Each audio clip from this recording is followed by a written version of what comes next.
No nii. Me oleme alustamas Paljassaare hoiualalt teile Taim Marpi järjekorra numbriga number 3 ja oleme täna siis liikumas Pikakari poole. Ja me siis klõpsime teile pilte natukene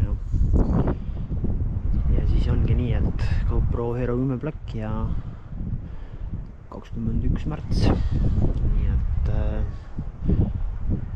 liigume.